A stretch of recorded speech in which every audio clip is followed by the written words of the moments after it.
Hello everyone, welcome back to our channel future study. तो guys, इस video में जो इग्नू के स्टूडेंट है फर्स्ट ईयर एमए हिस्ट्री कर रहे हैं, आपके पास सब्जेक्ट कोड होगा एमएचआई 102 आधुनिक विश्व। इसके आपको most important question plus answer आपको इस वीडियो में हम बताने जा रहे हैं। तो किसी भी स्टूडेंट को इस वीडियो को बाय करना है तो व्हाट्सअप नंबर पर आपको मैसेज करना है। इस वीडियो में आपको total 30 important question plus answer देखने को मिलेंगे 50 रुपए की पीडीएफ पे, और इन्हीं में से आपके पेपर में क्वेश्चन मिलेंगे। ठीक है, most important question with answer होते हैं, और प्लस आप इसे गैस पेपर कह सकते हैं, एग्जाम नोट्स कह सकते हैं, पीवीएस ईयर क्वेश्चन पेपर कह सकते हैं। इसमें जो 10 ईयर का क्वेश्चन पेपर होता है ना, उसके अकॉर्डिंग जो सबसे ज्यादा मोस्ट इंपोर्टेंट क्वेश्चन होते हैं वही क्वेश्चन लिए जाते हैं जो हर साल रिपीट होते हैं क्वेश्चन, जो आपके आने के चांस 90% प्लस होते हैं। ठीक है, और इसमें देखिए कुछ क्वेश्चन हमने ऐसे लिखे जो मोस्ट इंपोर्टेंट आपको यहाँ पर ब्लू कलर से इंपोर्टेंट देखने को मिल जाएगा। इन क्वेश्चनों का चांस 90 प्लस होते हैं क्वेश्चन आने के, और जिनके पास ये इंपोर्टेंट नहीं लिखा है वो 80 प्लस होते हैं वो क्वेश्चन आने के। तो इस टाइप से भी हमारी जो पीडीएफ में आपको 10 से 12 क्वेश्चन मिल जाएंगे। ठीक है, या तो 15 क्वेश्चन होंगे लास्ट। अगर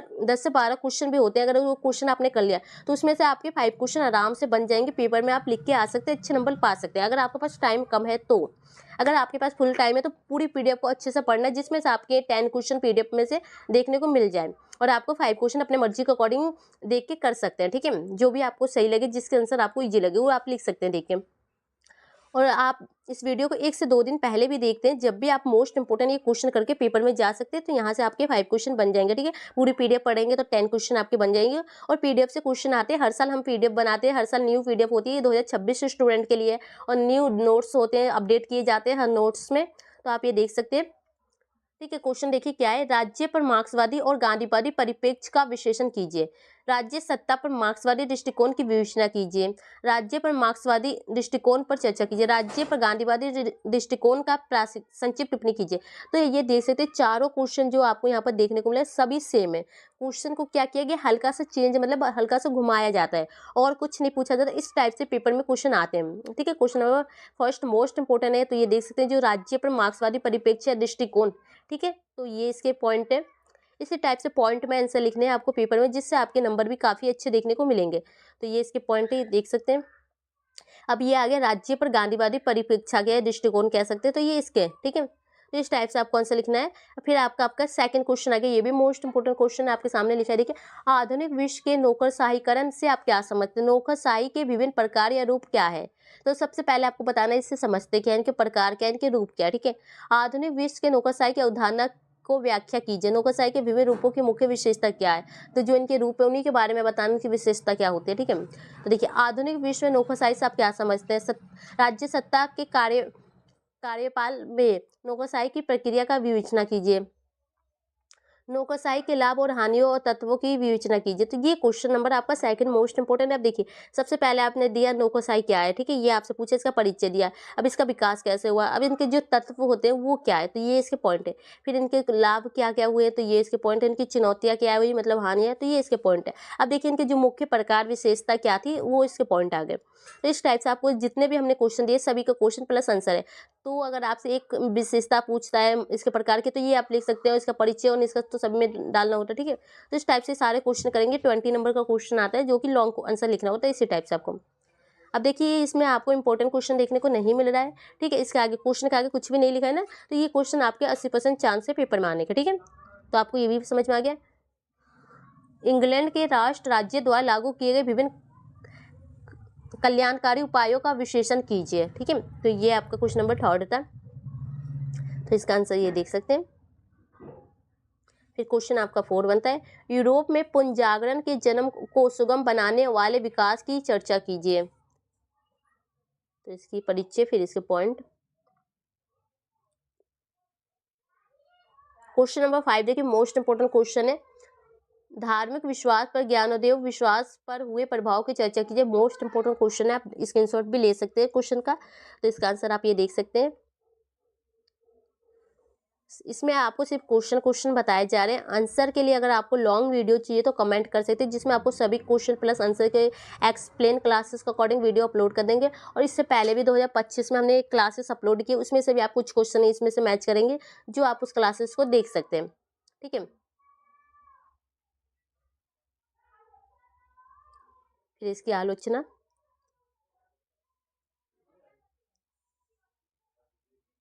पुनर्जागरण ने किन परिस्थितियों को उत्पन्न किया जिससे नए विश्व का प्रारूप बना? क्वेश्चन नंबर 6 है आपका। इसके बाद आपका नेक्स्ट क्वेश्चन बनेगा 7, मोस्ट इंपोर्टेंट क्वेश्चन है, इस क्वेश्चन को करिएगा। लोकतांत्रिकरण की ऐतिहासिक प्रक्रिया और लोकतंत्र के समसामयिक चुनौतियों का संक्षेप में चर्चा किया। अब इसमें आपको क्या बताना है कि जो इनकी लोकतंत्र के सामने कौन कौन सी चुनौतियां सामने आई थी और उनके जो प्रक्रिया क्या थी, उनके विकास की, वो आपको बतानी, ठीक है। कि उनका लोकतंत्रीकरण क्या है ये भी आपको बतानी है। देखिए इसकी प्रक्रिया, इसके पॉइंट है, फिर इसकी जो चुनौतियां थी उसके भी पॉइंट आपको ये रहे देखने को मिलेंगे। तो आप देख सकते हैं पीडीएफ में किस टाइप से आंसर लिखे हैं, कितने अच्छे पॉइंट में लिखे, जो कि आपको एक ही बार में आप पढ़ने से समझ में आ जाएगा कि इस क्वेश्चन में कहा क्या जा रहा है, आंसर में लिखा क्या गया है। फ्रांसीसी क्रांति ने यूरोप में राष्ट्रवाद और साप्रभुसत्ता को कैसे आकार दिया? क्वेश्चन नंबर 8 है।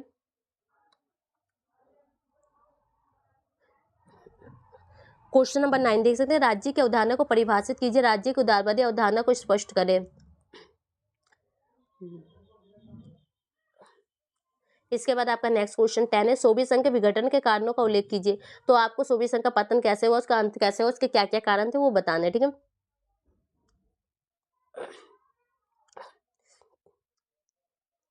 क्वेश्चन नंबर आप 10 देखिए, जबरन, पलायन और गुलामी पर लेख लिखिए।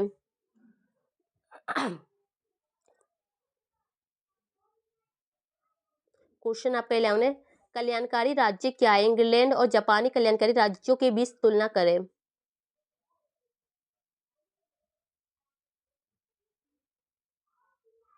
राष्ट्र को परिभाषित कीजिए, राष्ट्र किस प्रकार गठित हुआ? गुट निरपेक्ष आंदोलन पर एक नोट लिखें। तो ये गुट निरपेक्ष आंदोलन से आप क्या समझते हैं? गुट निरपेक्ष आंदोलन की उत्पत्ति, सिद्धांत और महत्व तथा इसकी आलोचना की व्याख्या करनी, ठीक है। सभी कुछ एक ही क्वेश्चन में आपको देखने को मिल जाएगा। सबसे पहले इनकी जो आंदोलन है, इनकी उत्पत्ति कैसे हुई है, इनके सिद्धांत क्या है, इनके महत्व क्या है, इनकी आलोचना है, ठीक है, चुनौतियां और निष्कर्ष, इस टाइप से आपके क्वेश्चन है।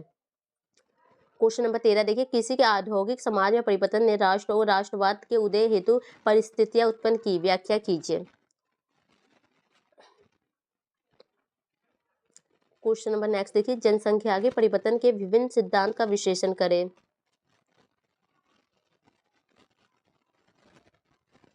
क्वेश्चन 14, मीडिया संचार में विकास जन प्रणालियों में महत्वपूर्ण परिवर्तन किस प्रकार लाया? नंबर आपका 14। इसके बाद नेक्स्ट क्वेश्चन बनेगा क्वेश्चन नंबर 15, वो आपको दिखाते हैं।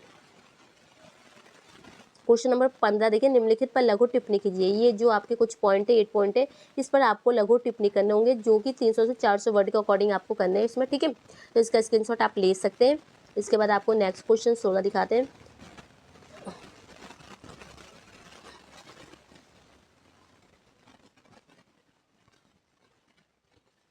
ये रहा आपका क्वेश्चन नंबर 16 देखिए, आधुनिक राजनीतिक और संस्कृति पर फ्रांसीसी क्रांति की विरासत क्या थी? तो ये क्वेश्चन नंबर इंपॉर्टेंट है, 16 देख सकते हैं। फिर आपका नेक्स्ट क्वेश्चन बनेगा 17,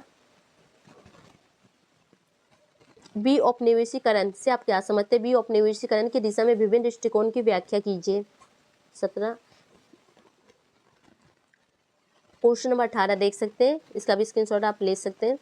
इसके बाद क्वेश्चन नंबर 19, 20 आएंगे, आपको क्वेश्चन बताते हैं। क्वेश्चन नंबर 19 इंपॉर्टेंट क्वेश्चन है, आप देख सकते हैं, स्क्रीनशॉट ले सकते हैं। आधुनिक विश्व और परिवर्तन करने में मुद्रा और प्रकाशन में हुई क्रांति के महत्व की व्याख्या कीजिए, स्क्रीनशॉट ले लीजिए। बाकी इसी टाइप से क्वेश्चन पूछे गए हैं। क्वेश्चन नंबर आपका 20 है, विश्व इतिहास में जनसंख्या परिवर्तन विकास ने किस प्रकार से जुड़ा हुआ है? क्वेश्चन 21 देखिए, उपनिवेशवाद क्या है? उपनिवेशवाद के समझने के लिए विभिन्न दृष्टिकोण की व्याख्या कीजिए। क्वेश्चन 22 देखिए, शीत युद्ध के उदय और विकास पर टिप्पणी कीजिए। अब इसमें क्या बताना है कि जो शीत युद्ध की उत्पत्ति कैसे है, उसका विकास कैसे हो, उसके बारे में बताना, उसकी जो राजनीतिक घटनाएं क्या होती है उस पर चर्चा करनी है, ठीक है, उसके प्रभाव क्या पड़े। तो ये परिचय हो गया इसका, ठीक है। इसके बारे में इसके पॉइंट है, परमाणु हथियारों की होड़ तथा इसके परिणामों पर एक लिखे। तो जो परमाणु हथियार है उसकी होड़ मतलब उसकी उत्पत्ति के लिए कैसे लोगों ने किया और उस पर के परिणाम क्या निकले वो आपको बताने। क्वेश्चन नेक्स्ट आपका देखिए 24 नंबर क्वेश्चन है,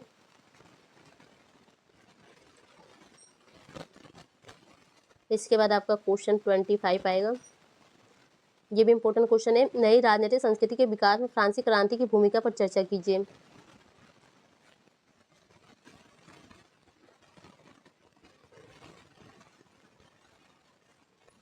क्वेश्चन 26 से कल्याणकारी राज्य को परिभाषित कीजिए। 19वीं-20वीं सदी में जापान के कल्याणकारी राज्यों, उपायों और नीतियों का वर्णन कीजिए।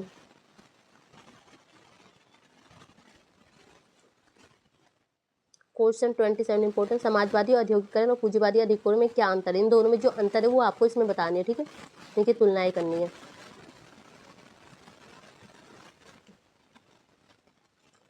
इतिहास के विभिन्न चरणों के दौरान प्रवासन के पीछे के विभिन्न कारणों की संक्षिप्त चर्चा कीजिए।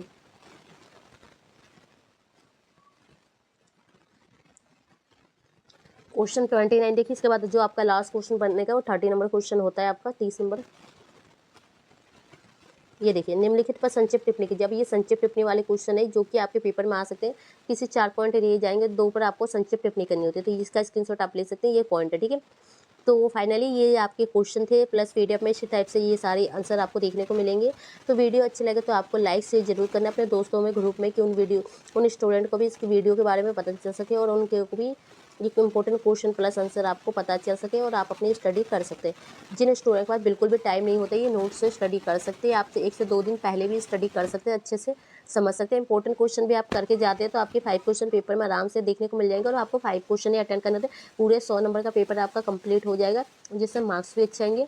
जिनके पास बिल्कुल टाइम नहीं है, आप इस नोट से स्टडी कीजिए। इग्नू की बुक से आप करेंगे तो बिल्कुल समझ नहीं आएगा, पैराग्राफ टाइप के होते हैं और वो 500 से 600 पेज के अकॉर्डिंग आपके जो होते हैं बुक के चैप्टर पेज नंबर, ठीक है। तो वीडियो को शेयर कीजिए। Thank you.